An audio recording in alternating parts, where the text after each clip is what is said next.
Yo soy la tierra, yo soy tu mundo. Te hablo del suelo, desde el cielo y de los mares profundos. En la señal internacional de Proclama Radio, Agrocultura en acción. Agrocultura en acción. el estudio de los elementos aire, agua, fuego y tierra en Agrocultura en acción. Agrocultura en acción. Quien conoce los misterios de la vida, conocerá los misterios de la bendita diosa madre naturaleza. En Proclama Radio, Agrocultura en acción. en Proclama Radio, señal internacional. Yo soy la tierra, yo soy tu mundo. Te hablo del suelo. Muy buenos días, amables oyentes. Estamos transmitiendo desde Santander de Quilichao, la segunda ciudad más importante del departamento del Cauca, en este maravilloso país, Colombia. En la cabina de sonido tenemos al señor Diego Montaño y quien les habla, Luis Fernando López. Queremos de igual manera saludar a nuestra amable audiencia, a todas aquellas personas que nos oyen en todo el planeta Tierra, quienes somos hijos de la Pachamama, como la llaman los aborígenes en todas partes del mundo, y de igual nuestro saludo también para aquellos hermanos del espacio que sabemos, de acuerdo a los códices antiguos, que siempre han estado en medio de la humanidad. Entonces, si alguno de ellos nos oye, también para ellos nuestro saludo fraternal.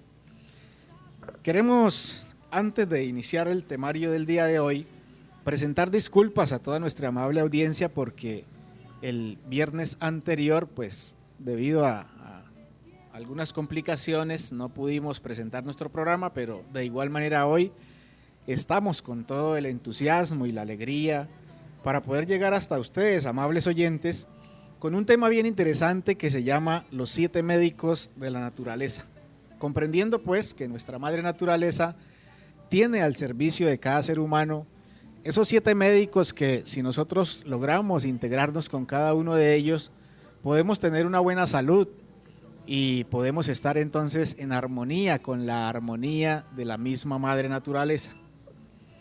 Hay una frase de un gran sabio que nos dice: o usted abre su corazón viviendo en paz, armonía y felicidad, o algún cirujano cardiovascular lo hará por usted.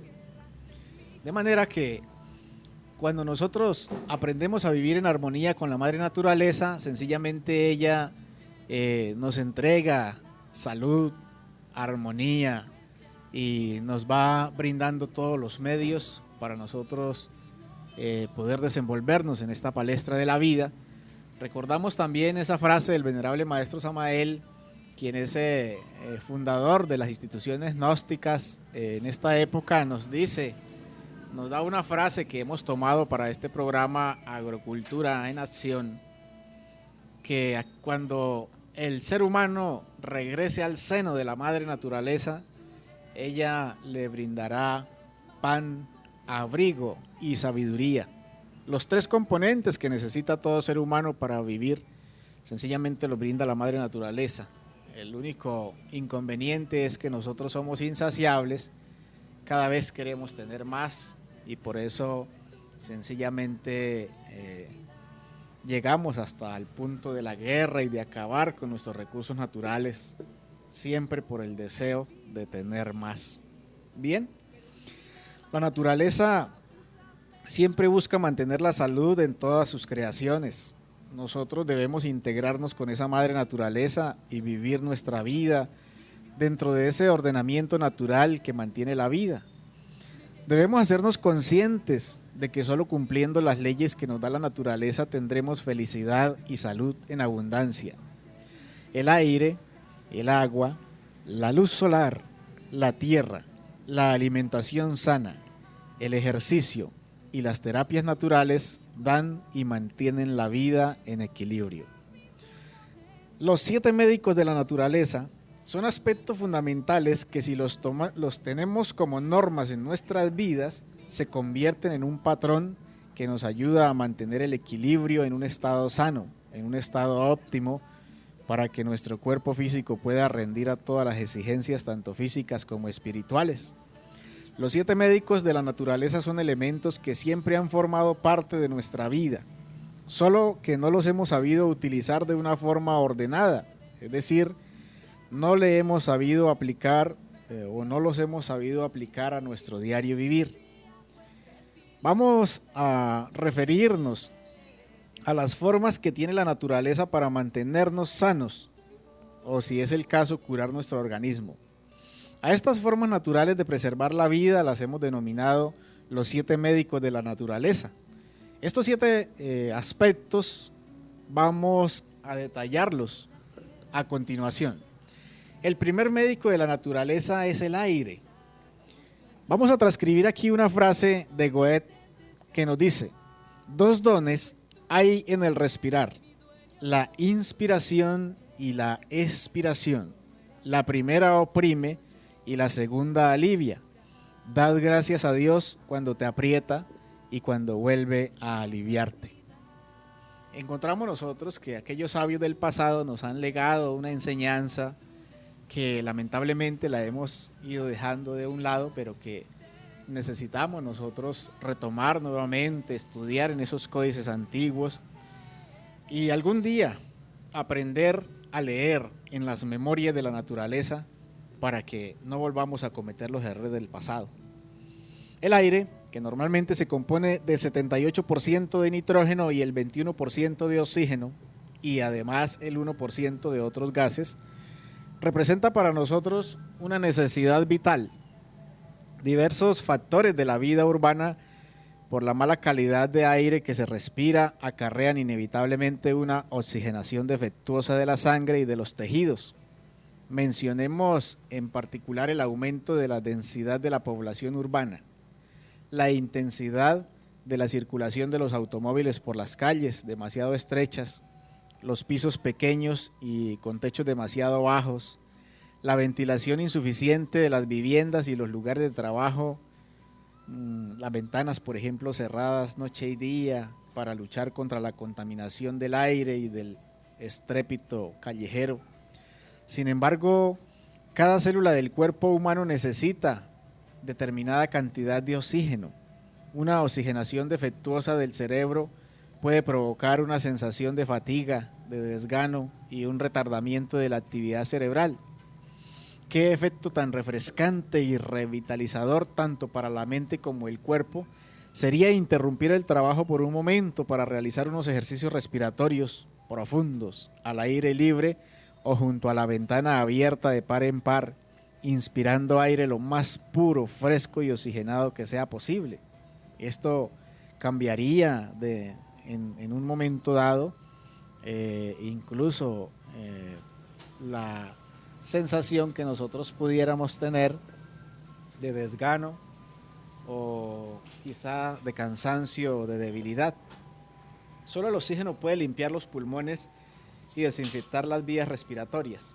Tras haber entrado en la sangre por los alveolos pulmonares, se fija por el hierro contenido en la hemoglobina de los glóbulos rojos. De esta forma llega a los distintos órganos del cuerpo, a las células del cerebro y activa el metabolismo.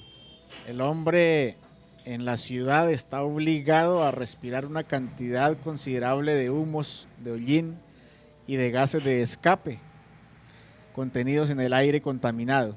Ahora bien, para llevar una vida sana, el aire puro y rico en oxígeno le es tan indispensable al hombre como el alimento y el agua. ¿Cuáles son en realidad las necesidades de aire fresco del ser humano y por qué medios las puede satisfacer en las actuales condiciones de vida? Es obvio que la necesidad de aire es menos para una persona en reposo que para otra en plena actividad física. La necesidad de aire por persona, cada hora, por ejemplo, para un trabajo sedentario es de 300 litros cada hora. Para una persona que tenga un trabajo físico más ligero son en promedio 350 litros.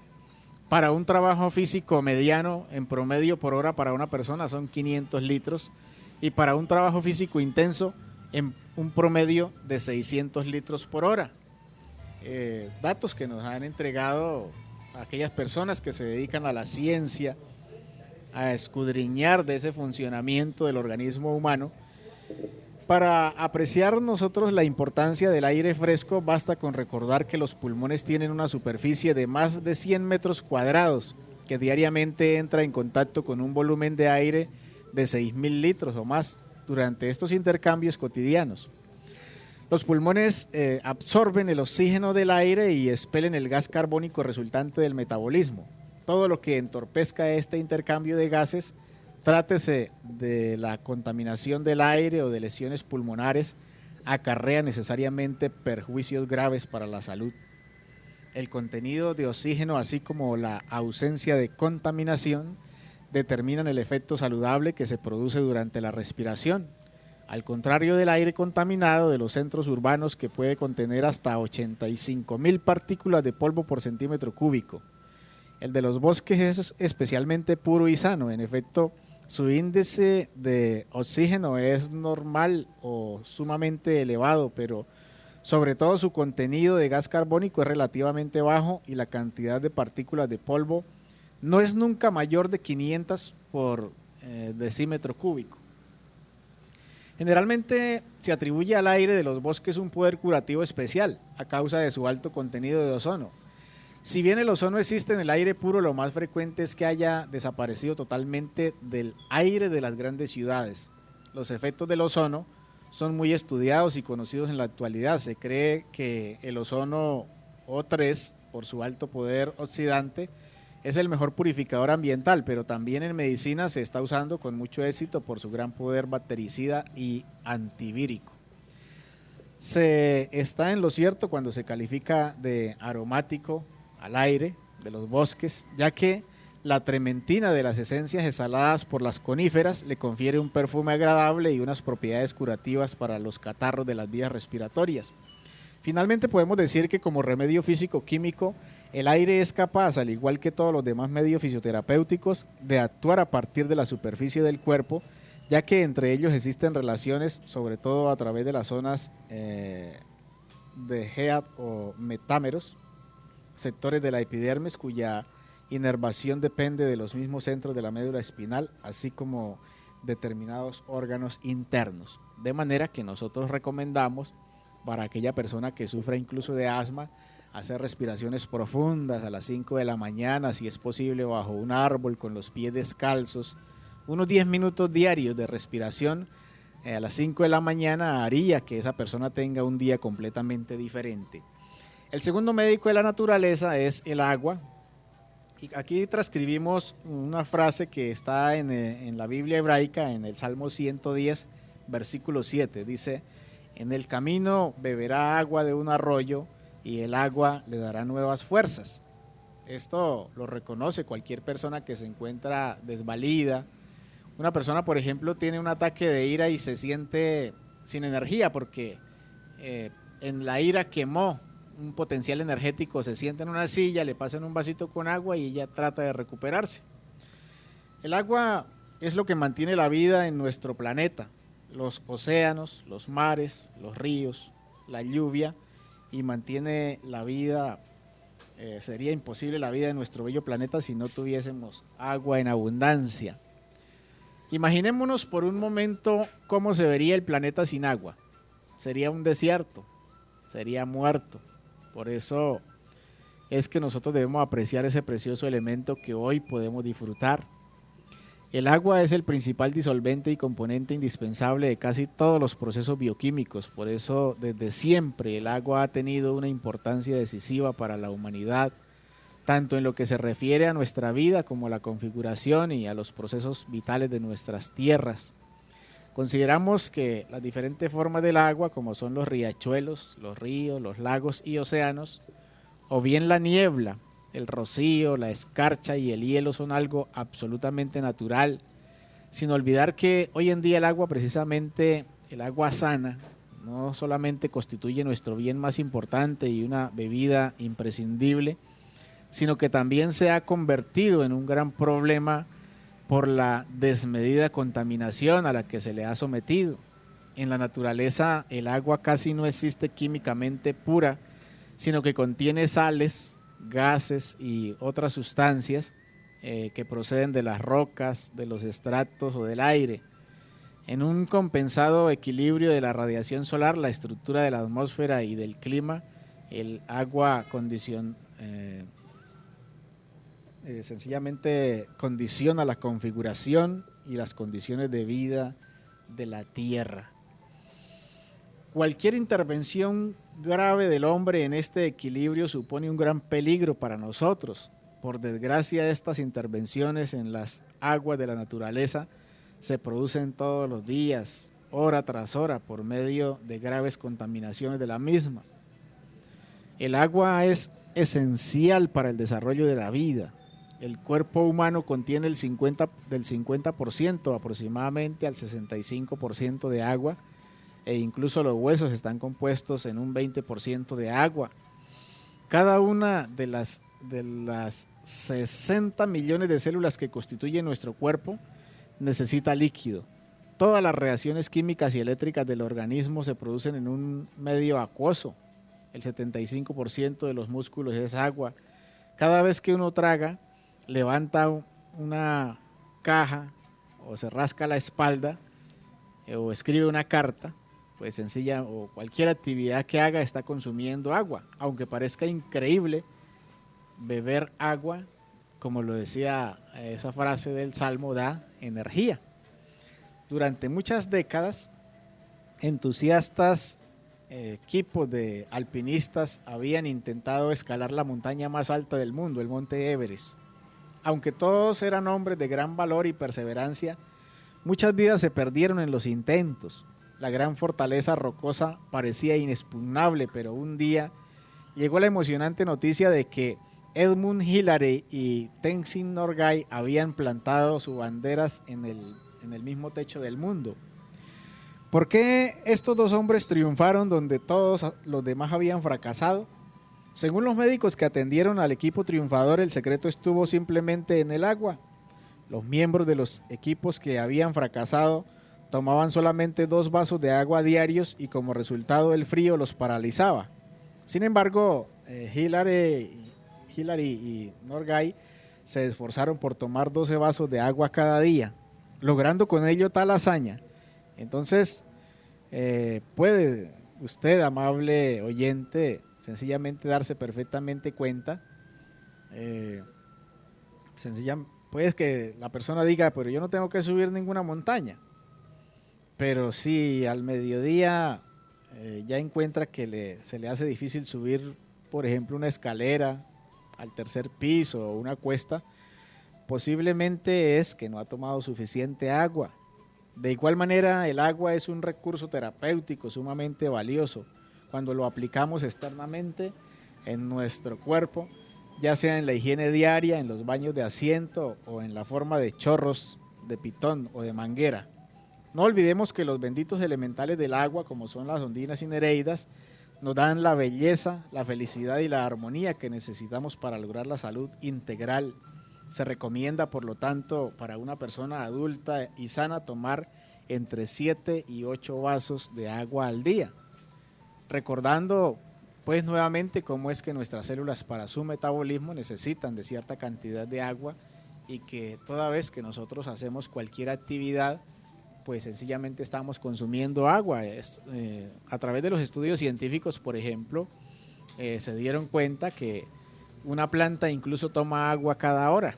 Le colocaron sensores a esa planta, a una planta en experimentación, y ella enviaba una sensación a través del sensor hacia una llave que soltaba unas gotas de agua, y esa sensación la recibía cada hora. Entonces cada hora se le soltaban ciertas gotas de agua a la planta, sencillamente demostrando con eso que la madre naturaleza tiene unas características tan especiales que sería bueno nosotros ir aprendiendo de ella y llevándolo pues a nuestra naturaleza interior.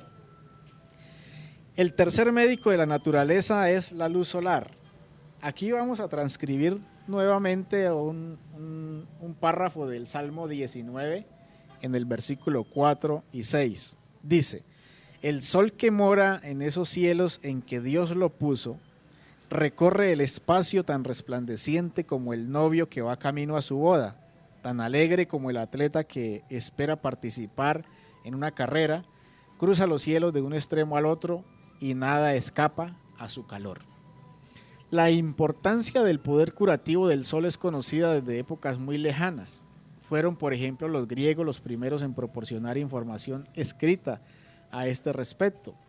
Heródoto, el más antiguo historiador griego, hacia el año 484 al 424 antes de la era cristiana, llamado ya en la antigüedad el padre de la historia, menciona las extraordinarias terrazas que usaban los egipcios y asirios para tomar baños de sol.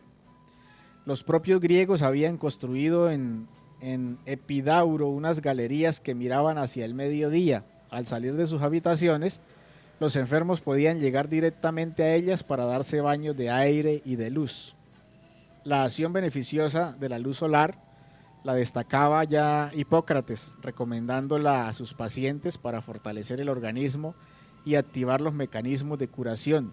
Hacia el año 460 al 337 a.C., y en el mundo romano el escritor Plinio el Viejo menciona su uso benéfico. Este señor es del año 23 al 79 ya de la era cristiana. Sabemos también que los germanos llevaban a sus enfermos a las alturas soleadas, pues conocían los beneficios de la luz solar y el calor. Siguiendo esta historia, en la Edad Media, el médico árabe conocido como Avicena en el año 980 al 1037 afirmó en su importante obra titulada en su traducción latina Canon Medicinae que la exposición a los rayos solares y la vida al aire puro permiten protegerse de las enfermedades. De igual manera, en la época del Renacimiento, Paracelso hace mención de la importancia de la luz solar, haciendo famoso su Solarium. Durante los primeros siglos de nuestra era, raras veces se hace mención a los efectos curativos de la luz solar. No obstante, sabemos que en el siglo III se enviaba a los enfermos a sitios de un clima que fuera favorable, en los que podía hacerse curas solares. Había que llegar al siglo XVIII para que volviera a elogiarse el efecto curativo del sol. El médico francés Faure, en 1747, se mostraba partidario de la utilización de la energía solar para el tratamiento de los abscesos crónicos y de las afecciones cutáneas purulentas, cuya curación rápida bajo el efecto de los rayos solares había observado. Fue sobre todo Christophe en 1762 a 1836 quien aconsejaba la exposición a los rayos solares como medio curativo y de prevención, ideando el heliotermo o calentador solar. Uffeland fue un naturalista quien tuvo amistad con los poetas Wieland, Herder, Goethe y Schiller. Entonces el sol, nuestro sol, es una pequeña estrella del Cristo Sol, según esos códices antiguos, en la inmensidad del universo. Es apenas 1.300.000 veces mayor que nuestro planeta, pero si aparece tan grande y caliente es porque estamos relativamente muy cerca de él. Cada año, en efecto, la Tierra, girando sobre sí misma, describe en torno del Sol, a una distancia de 150 millones de kilómetros, una inmensa elipse de 940 millones de kilómetros de longitud en el espacio.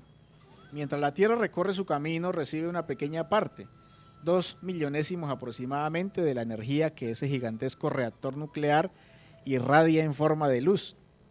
Si la radiación fuera más intensa, la superficie terrestre se convertiría en un mar de llamas y los mares del mundo se evaporarían. Sin embargo, es decir, si el cambio fuese más débil, la superficie de la Tierra, pues obviamente se congelaría, el mar se helaría. Sin esos espléndidos rayos luminosos que llegan a nuestro mundo, no habría vientos, ni fenómenos atmosféricos, ni calor, ni plantas que fabriquen clorofila, ni animales, ni humanos, y finalmente tampoco vida. En una palabra, la Tierra estaría muerta, desordenada y vacía. Pero recordemos, amables oyentes, que nosotros tenemos, o nuestra madre naturaleza tiene un filtro solar que se conoce como la capa de ozono, que los sabios griegos lo llamaron la litósfera.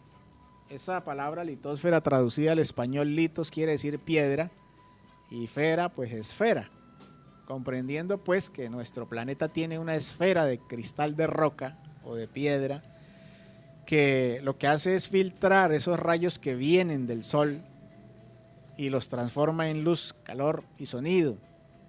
De esa forma se sostiene la vida en nuestro planeta, pero también nos dice la Biblia hebraica que cuando la capa de ozono se haya debilitado, nosotros veremos el sol negro como el silicio. De esa forma la vida entonces tendrá que perecer. Por eso la importancia de los rayos del sol. Ahora bien, desde el punto de vista terapéutico, si la dosis de radiación solar sobre la piel es la conveniente, todos los procesos vitales serán estimulados por la luz visible y sobre todo por los rayos ultravioletas. Así que se ha comprobado los siguientes efectos. Primero, se ha comprobado que la estimulación de la inmunidad celular, con lo que aumentan las facultades de adaptación y defensa del organismo, sobre todo contra las infecciones. Segundo, se ha comprobado la estimulación de las glándulas endocrinas y del crecimiento de los niños. Tercero, también se ha comprobado la estimulación del metabolismo general, incluida la formación de fermentos y con ello de las reacciones bioquímicas fundamentales y de la utilización del oxígeno por los tejidos.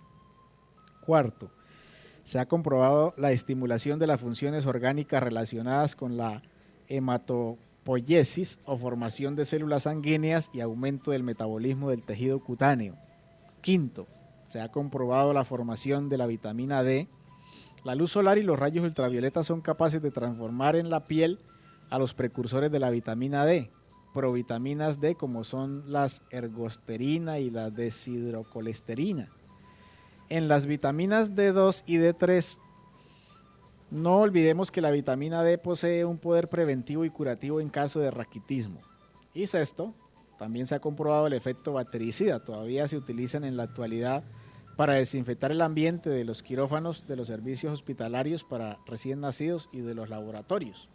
De manera que el baño de sol es tan importante, si es posible diario, todos los días, pero como hablábamos acerca del debilitamiento de la capa de ozono, pues nosotros nos recomendamos en este momento de que haya largas exposiciones a los rayos del sol, específicamente para aquella persona que quiera mirar el sol de frente sin sufrir daño en sus córneas. Tendría que ser en la aurora, cuando él está saliendo en los primeros rayos del sol. Como nuestra atmósfera es un medio acuoso, pues no recibimos los rayos directamente, sino sencillamente como a través de un prisma. Pero ya en el diario vivir no recomendamos largas exposiciones a los rayos solares. Sí recomendamos, por ejemplo, colocar una tina con agua y echarle un color azul, o si la tina es de color azul no necesita echarle nada, pero si no, le echa anilina vegetal azul, y entre las 11 y 12 del día, cuando ya haya recibido esa energía solar, entonces la persona se hace allí, se mete dentro de esa tina y se hace una bañoterapia, y va a haber entonces resultados impresionantes en mejoría en cuanto a la salud se refiere. El cuarto médico de la naturaleza es la madre tierra. Y aquí entonces vamos a transcribir una frase del señor Sebastián Ney que nos dice: el supremo hacedor ha creado en las cosas más insignificantes, por las que el hombre moderno pasa indiferente e incluso desprecia, remedios para el hombre y los animales, uno de los más excelentes, que es el barro. Vemos entonces nosotros que la tierra da la vida al árbol, por ejemplo. El árbol da frutos al hombre para que viva. La tierra, sin embargo, ofrece al hombre mucho más, sus propiedades terapéuticas que no deben ser desaprovechadas. La utilización de la tierra como tratamiento médico es tan antigua como la aeroterapia, el aire, o la hidroterapia, el agua, y la helioterapia, que es la luz solar. La tierra, que quizás se emplea desde que el hombre existe, constituye sin duda el primero de los remedios. Los árabes, por ejemplo, enterraban a los reumáticos en la arena blanca y trataban el paludismo con arcilla húmeda. En la antigüedad china, en la antigua China, por ejemplo, la ingestión de tierra por vía bucal era de uso corriente para combatir inflamaciones o diarreas. En la época de Hipócrates, en el año 460 al 337, antes de la era cristiana, se usaban diversas variedades de tierra, tanto en aplicaciones de compresas refrescantes como ingiriéndolas diluidas en agua. Es digno de mencionar el hecho de que el venerable Maestro Jesús el Cristo mezclara tierra con saliva, empleándola para tratar a un ciego de nacimiento. Eso está en el texto original del Evangelio según San Juan, en el capítulo 9, versículo 6. Aún en vida de Ney, por ejemplo, pero independientemente de sus trabajos, el profesor Julius Stum, en el año 1856 a 1932, es un médico forense, hizo una observación asombrosa con motivo de la exhumación del cadáver de su mujer, enterrado desde hacía más de 3 años. El cuerpo y la vestimenta estaban perfectamente conservados. Comprobó que la tierra era arcillosa y supuso que esa greda poseía elementos refractarios a las bacterias y la descomposición, por lo cual debía ser apropiada para el tratamiento de heridas. En 1886 se pudo experimentar por primera vez en un enfermo grave la teoría de Stum. Los médicos habían decidido amputarle la pierna a este paciente a causa de gangrena. Se le había declarado pues a causa de un absceso. A la vista de que el hombrecito no aceptaba que se le amputara la pierna, los médicos decidieron aplicarle, según las ideas de Stum, la arcilla directamente sobre el absceso. La llaga al poco tiempo dejó de oler mal, se purificó y no tardó en sanar. De este modo cumplieron espectacularmente los pronósticos que había enunciado el señor Stum. Para conocer los principales minerales de que está constituida la Tierra, solo hay que enumerar los elementos que forman la corteza de nuestro planeta. Entonces sabemos que tiene un oxígeno en un 49%, silicio en un 25.8%, aluminio 7.5%, hierro 4.7%, calcio 3.4%, sodio 2.6%, potasio 2.4%, magnesio 1.9%, hidrógeno 0.88%, titanio 0.58%, cloro 0.19%, fósforo 0.12%, carbono 0.09%, manganeso 0.08% y azufre 0.05%, entre otros componentes que obviamente tiene la Tierra. La virtud curativa de los minerales depende de su estructura química y de su mayor o menor solubilidad, puesto que son los jugos gástricos e intestinales los que permiten su absorción por la sangre. Sin embargo, debemos resaltar también la importancia del uso de la arcilla,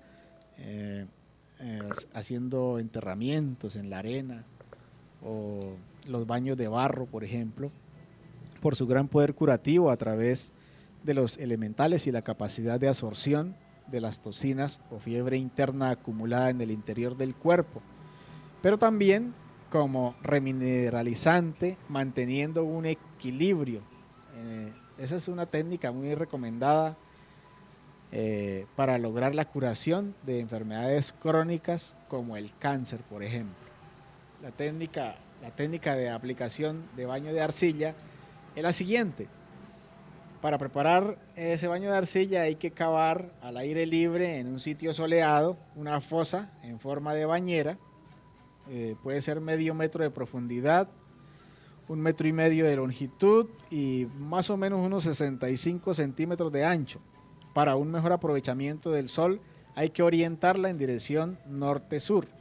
La cabeza hacia el norte, los pies hacia el sur. Se llena la fosa de arcilla fresca hasta unos 10 centímetros del borde y luego se deslíe bien la arcilla con agua no muy fría para obtener una masa adhesiva. Se coloca una plancha de manera inclinada para que el paciente o la persona que pueda apoyar la espalda cómodamente en ella. El nivel del baño debe llegar hasta el ombligo, a la parte baja de las costillas. Para la época calurosa la duración del baño es generalmente de media hora y en tiempo fresco un cuarto de hora. En el mismo baño puede tratarse el mismo paciente o persona de 4 a 6 semanas, siempre que cada vez se remueva la arcilla y se le añada agua fresca, manteniendo cuidadosamente el contacto con la tierra subyacente.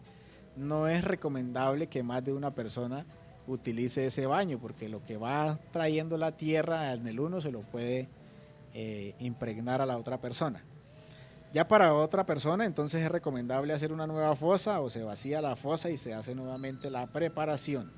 Por último, debemos decir que son los elementales de la tierra, los gnomos y pigmeos, los que nos ayudan en la regeneración del sistema musculoesquelético, además de los ligamentos, tendones y tejidos deteriorados. Solo necesitamos hacer estos procedimientos con mayor conciencia, fe y la intención puesta en la curación de nuestro órgano afectado.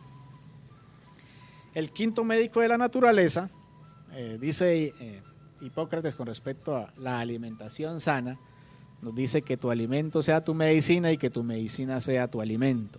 Siguiendo la orientación de este gran maestro de las medicinas, ya podemos imaginar cuán importante es la alimentación en nuestra vida para tener salud en abundancia, y de igual manera podemos señalar que la dieta está asociada a una mayor longevidad en el ser humano, sin descartar otros factores primordiales.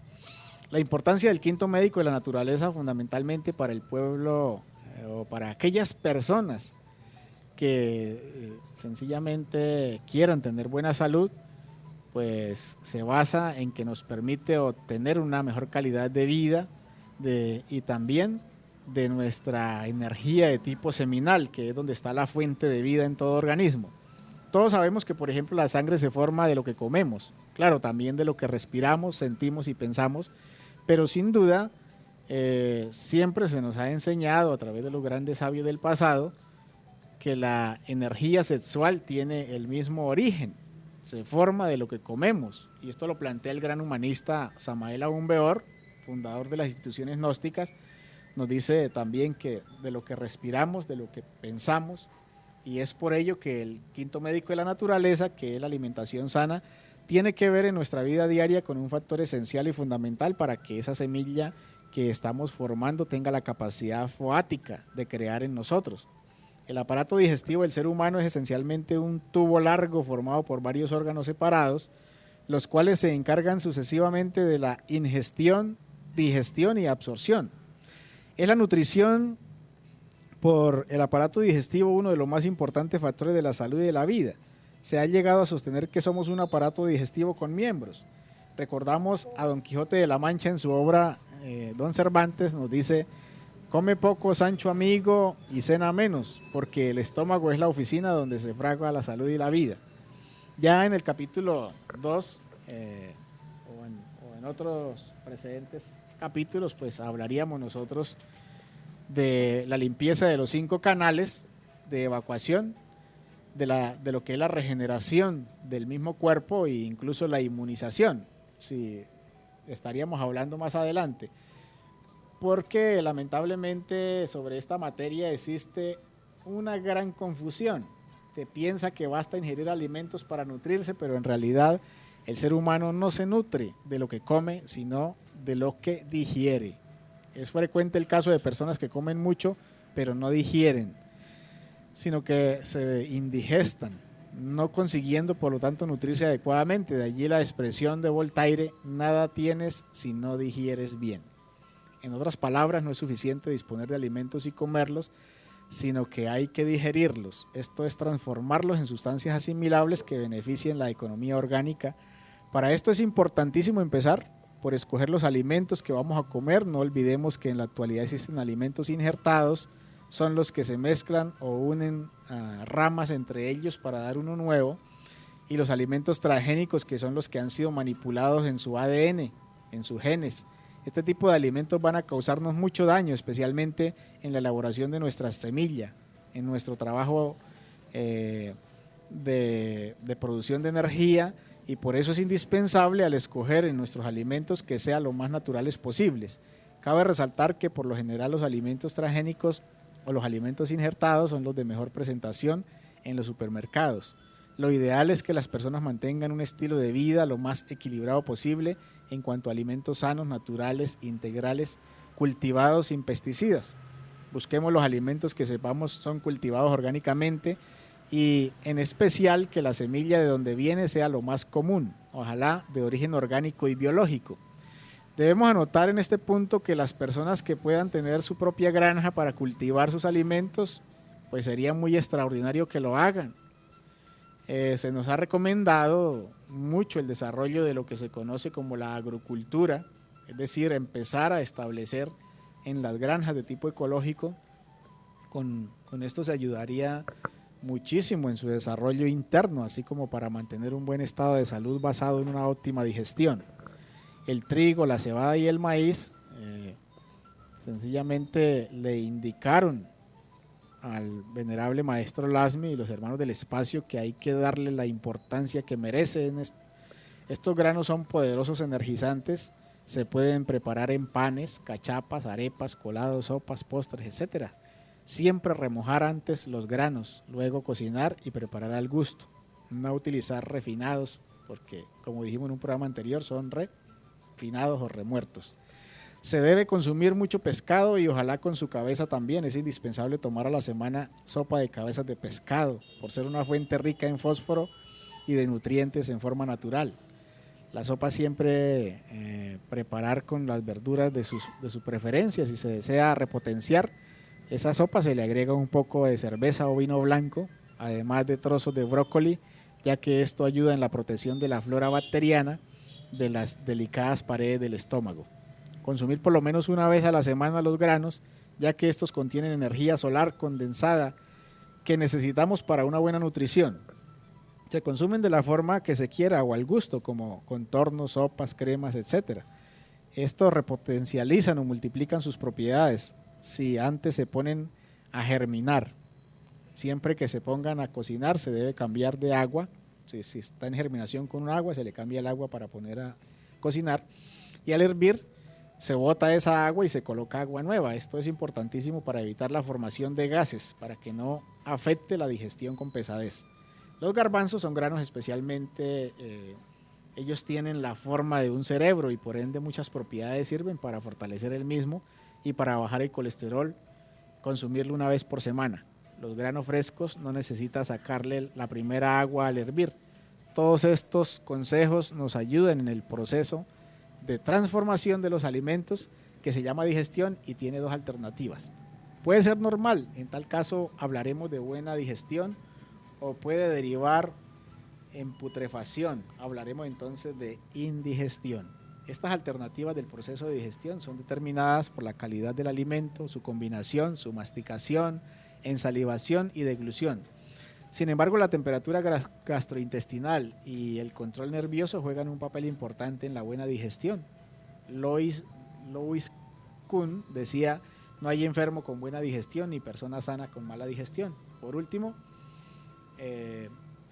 ya hemos hablado de la regeneración, pues sencillamente señalamos la importancia de la alimentación sana para tener una buena calidad de energía, que es la que nos sirve para regenerarnos, por ende, sangre pura.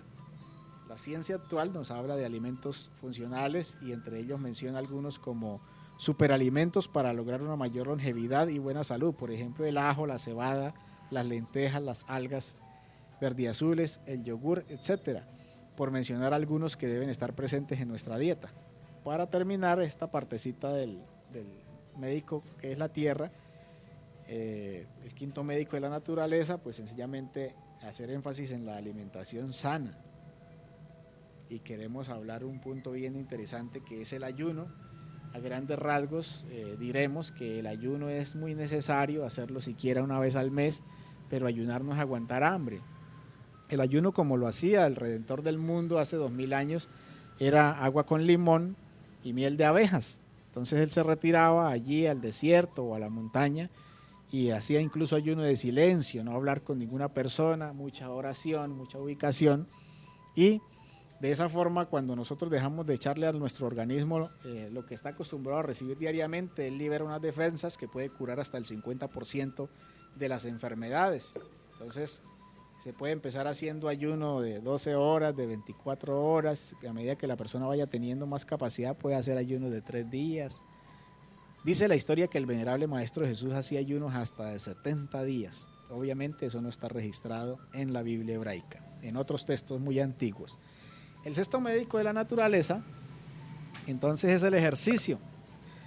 Una buena ejercitación, si nosotros observamos las personas más saludables en nuestra sociedad, en nuestro medio ambiente, es sencillamente los militares. Como ellos practican el ejercicio constantemente, pues el organismo libera una cantidad de elementos que van regenerando todos los tejidos. Entonces, lo que no recomendamos es el exceso de deporte. Por ejemplo, analicemos nosotros cómo un ciclista entrena 6 horas diarias, deporte fuerte, y lamentablemente a los 30, 32 años tiene que retirarse porque ya agotó el potencial que tenía para vivir 70 años, lo gastó a los 30. Lamentablemente se tiene que retirar de esa vida que llevaba o de esa faena. Por lo tanto, nosotros recomendamos que el ejercicio físico y de entrenamiento muscular se realice entre media y 1 hora diaria. Cada día se realice ese tipo de ejercicio y de esa forma la persona se va a dar cuenta cómo ese médico de la naturaleza nos va a dar una vida completamente sana. El ejercicio, la influencia del movimiento, pues no se limita a su acción sobre las musculaturas, se ejerce también sobre ciertas funciones de importancia vital a las que nos referiremos brevemente. El ejercicio físico moderado refuerza la fibrinolisis y detiene la coagulación. Este puede tener importancia capital a título preventivo para todos los que padecen de tendencia a la trombosis y al infarto o cuya sangre se coagula en general con excesiva rapidez. Entonces, con respecto a este médico de la naturaleza, el ejercicio, por ejemplo, aumenta la belleza, fortalece el corazón y nos ayuda a vencer la depresión. Pero tenga en cuenta que una regla de oro para realizar ejercicio es que el mismo debe ser agradable y no extenuante, como ya lo enumeramos, recordando pues al médico holístico, el doctor Deepak Chopra. Nuestra recomendación es realizar caminatas a paso vivo en lo posible por senderos de abundante vegetación o bosque durante media hora para empezar y luego de 1